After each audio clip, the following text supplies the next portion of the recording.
বড়দিন আসলেই আরো বেশি করে মনে করে বাবার কথা। বাবার ইচ্ছাতেই আজ কেক বানিয়ে সফল একমাত্র কন্যা।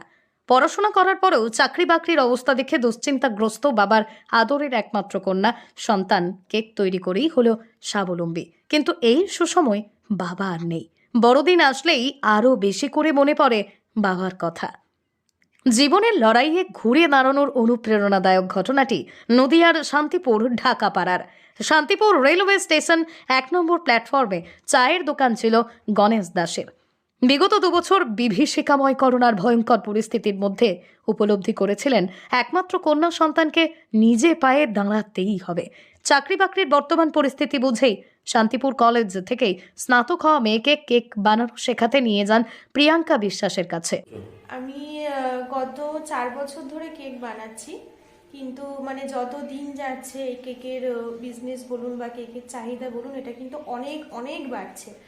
আর আমি এটাই চাই যে শুধু আমি কেন, প্রত্যেকটা মেয়ে যেন মানে এটার উপর ডিপেন্ড করে চলতে পারবে। আর মানে প্রত্যেকটা মেয়েই যেন চেষ্টা করে। এটা প্রথমত একটা হাতের কাজ, দ্বিতীয়ত মানে এখান থেকে প্রচুর কিছু পাওয়া যায়।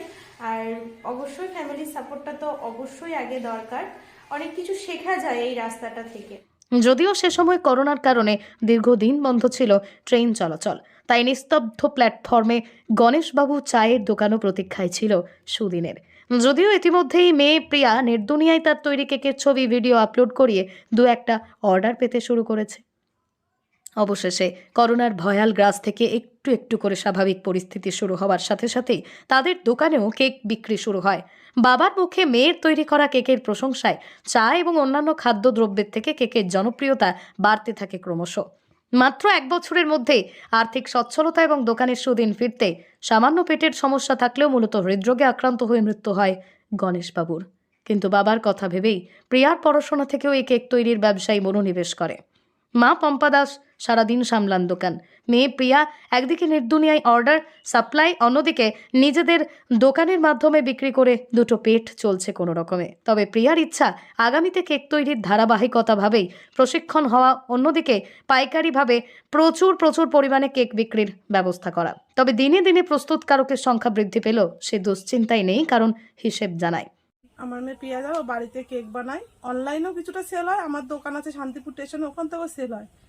তো ওর বাবার খুব ইচ্ছা ছিল যে ও কেক মানে কোনো একটা কাজের সাথে যুক্ত হোক, কিন্তু করে উঠতে পারি। কিন্তু এখন প্রচুর পরিমাণে কেক সেল হচ্ছে সবার আশীর্বাদে, বাবার আশীর্বাদ তো রয়েছে। ওর বাবা ১ বছর গত হয়েছে, হয়তো সবটাই হয়েছে কিন্তু ওর বাবা দেখতে পায়নি, এটাই আমাদের আফসোস থেকে গেল। তোমরা সবাই পাশে থাকবে। এখন বিবাহবার্ষিকী, জন্মদিন সহ যে কোনো আনন্দ অনুষ্ঠান, এমনকি খেলার মাঠ কিংবা রাজনৈতিক মহলেও কেক কাটার প্রবণতা সরকারি বেসরকারি বিভিন্ন সংস্থাতেও তাই ক্রমশ বৃদ্ধি পাচ্ছে বিক্রিও। নদিয়া থেকে মৈনাক দেবনাথের রিপোর্ট, লোকাল 18 বাংলা।